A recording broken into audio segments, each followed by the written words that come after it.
All right, howdy folks. Welcome back to Top Comics Pressing. This is going to be a truly amazing case study here as we have in front of us a copy of the Amazing Spider-Man #1. Now this is a true Marvel Grail and it's coming to us raw for a light dry clean and press.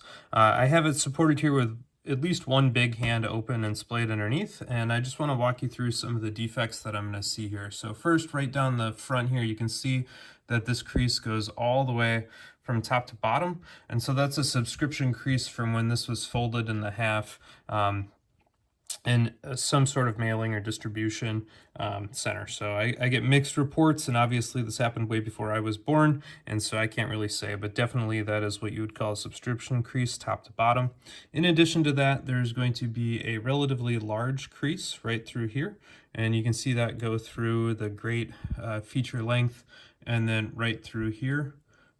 You're going to be able to see another one, and then there's a little bit more visible one up here as well as some smaller ones.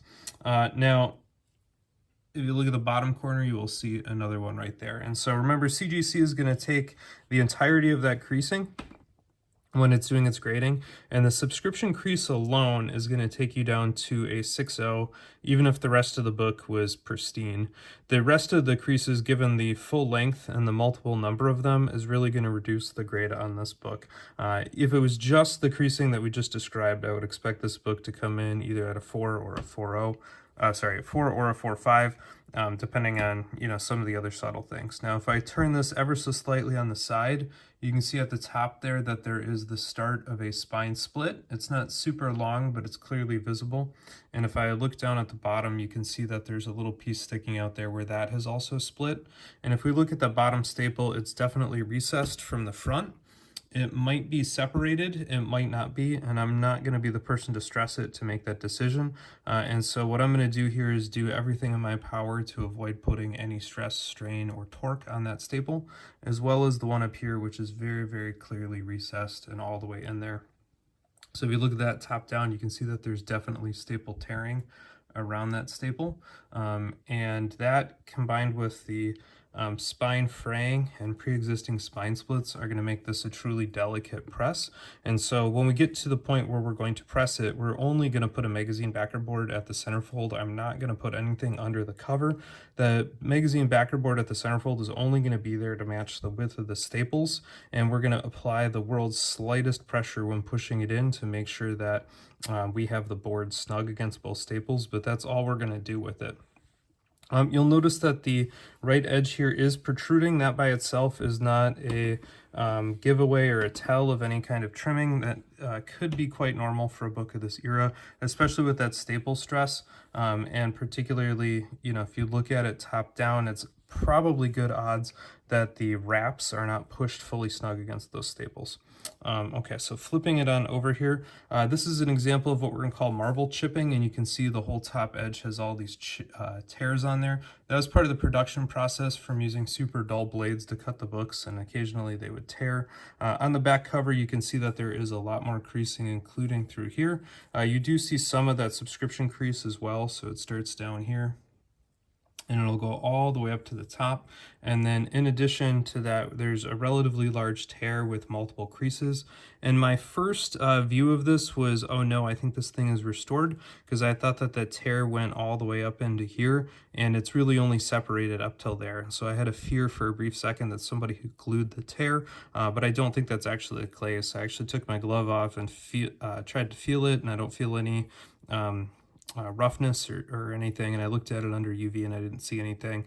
And so I think that this is clean, which is good, but you can see just how many micro creases there are. And remember, CGC is going to count that as 1 crease, 2 crease, 3 crease, 4 crease, 5 crease, and again, it's going to be the combined length of all of those creases, including the double issue crease, that's going to impact the grade. So you throw in weakness at both staples and the spine, and I have a feeling that this thing's going to come in a 3.0 copy with all of the creasing and some of the structural defects. That being said, we can still give it a light dry clean and press it flat. And so I'm going to use my little click eraser here. And word of caution, these early Marvel books, particularly pre-1964, 65, are going to have a much lighter ink gloss coat than you would like. And so in the past, you've heard me say you can rub an eraser over the top of those inks super light. I'm not going to do that on any of the earliest Marvel books if I can avoid it, because they just will pull ink much more readily than you want. I'm going to adjust my micro eraser here.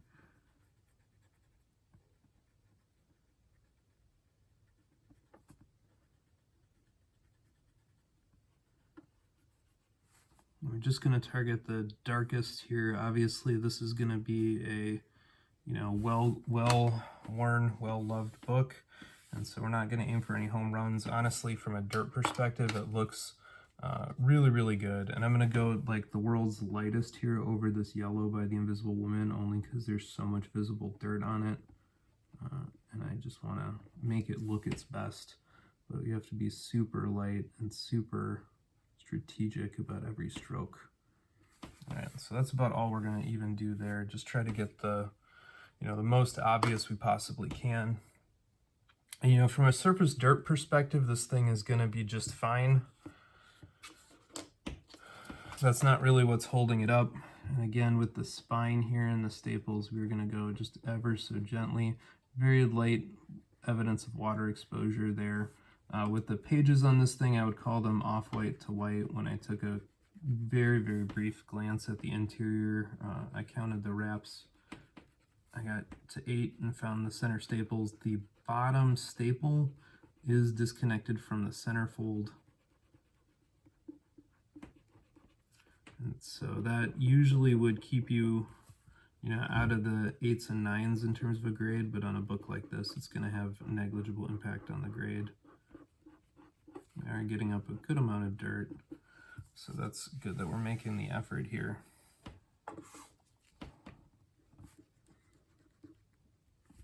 I can see my eraser breaking, so we're going to prevent that from doing anything awry. And then on the edges here, particularly with that Marvel chipping, very, very light, very, very soft.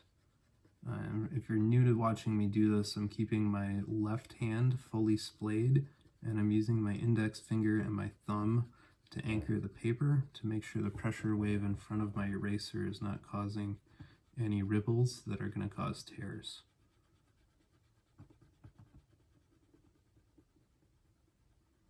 And if you check, the eraser in my right hand is kind of at a 45-degree angle, and I'm trying not to use any downward force. I'm just really trying to let the you know, gravity and a little bit of super soft friction take care of that little bit of surface dirt. And you can see from the color of the eraser bits that we are indeed getting a good amount of dirt off of the comic book.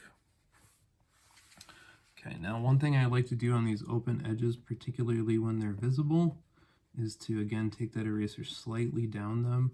I have a sneaking suspicion that this helps make those edges look brighter, and I've always personally found the page quality evaluations from CGC to be quite random, but I suspect one thing they do is turn kind of the stack on its edge and look at how bright the pages are overall. Now around that tear, I'm going to have to use my finger, and we're going to have to avoid that area because the risk of pulling on the tear is too great. So we're just going to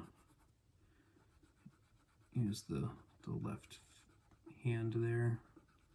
And on this open edge, we're going to have to go much lighter than we want.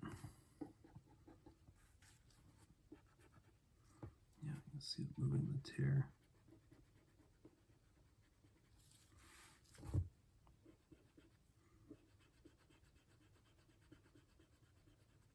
Get inside this guy's nice white shirt. Particularly here, there's a little bit more.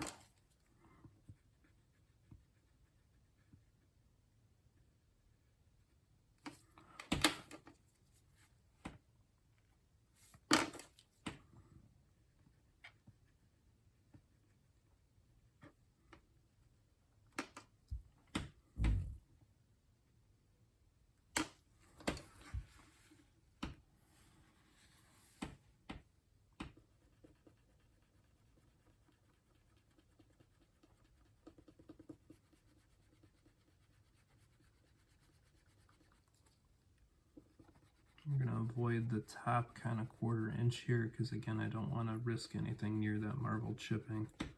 And it's not so dirty that it's really going to be noticeable. And so we're going to invoke rule number 1 here, dry cleaning, which is don't go for 100%.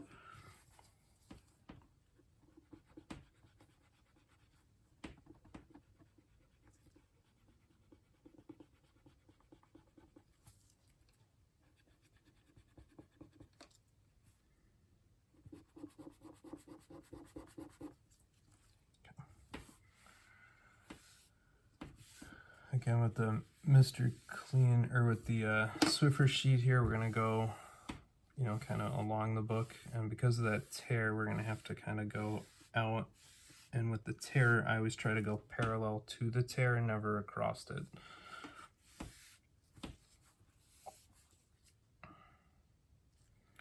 And I'm just a little nervous with how fragile the spine is, so I'm trying to look for a strong point to get my hand under there. And once I have it about an inch in from the spine with a firm grip from 2 fingers there, firm but not ironclad, usually it's good. I think that's okay. I just want to make sure I get under it. We're going to do a dry clean. I'm going to do one more just gentle surface wipe here to make sure we didn't leave any goobies. I'm just going to make sure we fold this thing on over. I'm going to do one more. I'm going to shake out my sheet. And then when we press this thing, what I'm going to do is give it 3 minutes of hydration on the front cover, and then flip it on over and give it 3 minutes of hydration on the back cover. And then, like I said, we're only going to press it with the magazine backer board at the center fold. So we are not going to do anything more heroic, and we're going to give it 15 minutes at 155, and then we're going to walk away for probably one of the world's most nerve-wracking 12 to 15 hours before we pop it on out to get some more pictures. So stay tuned for how this one will shake. All right, all. One final send-off look here at this copy of the Amazing Spider-Man #1, a truly Marvel Grail to behold. Again, that open edge looks pretty well lined up, I think. You know, it's not super uncommon to see a little bit of exposed wrap. The staple here, we do have the tear, but it is still attached, and I have some pictures of that, as well as right here. It is definitely worn, but I would still consider it attached. We've got a spine split there and a very small spine split up top to match kind of that staple tear. All in all, you know, with the kind of high level of defects on this one, I'm personally thinking it'll come in about a 3.0 copy. We will see what the CGC graders say, though. Again, I think it's going to be the combination of that subscription crease with the multiple creases, and then the spine splitting and staple tearing that I think is ultimately going to keep the grade down. For a book of that grade, it is going to have exceptional eye appeal, given that all of these very long creases are quite fine. They are, however, there, as well as the one down here. So, you know, all in all, a very attractive looking copy.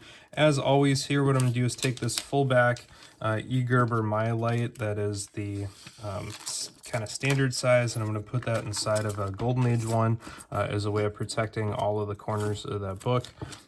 And this is my preferred way to transfer or handle or send around books that are valued, you know, kind of over that $1,000 or $1,500 price point. Yeah, it's a lot of money to have in bags and boards, but it's also a lot of money to have in comic books. And so what I like about this here is that larger Golden Age bag and board is going to protect it on kind of all edges and corners in case this thing gets inadvertently impacted or in case somebody drops it. So that's going to be it for this one. Hopefully we'll be able to give back what CGC says about this copy from the owner. And so stay tuned. While you're holding in suspense, don't forget to click that subscribe button. Leave me a comment, follow me on Facebook or Instagram, and of course, leave a thumbs up for the video. All right, folks. The jury is back with a verdict from CGC on this amazing copy of The Amazing Spider-Man #1. As always, here at Top Comics Pressing, these books get submitted on the owner's account, so when CGC is done with them, they go right back to the owner. Thankfully, I can get the CGC serial number, and we can use the scans on CGC's webpage to go ahead and get the end result. In this case, this one came out way above the target grade that I was expecting. Personally, I was expecting a 3.5, maybe a 4 on the best day, and in this particular day, this one got a whopping 4.5 from the CGC grader, which is way above what I thought. If you look here down at the bottom corner, we did have that spine split I called out, and you can see it a little bit up top there too, and so that is definitely the same book. Also, if you zoom in here, you very clearly can see that subscription crease right down the center in the R there in Spider-Man, as well as the corner creasing up here. So undoubtedly the same book. Plenty of the creasing still visible on the back, so you can see it right there through the shoes.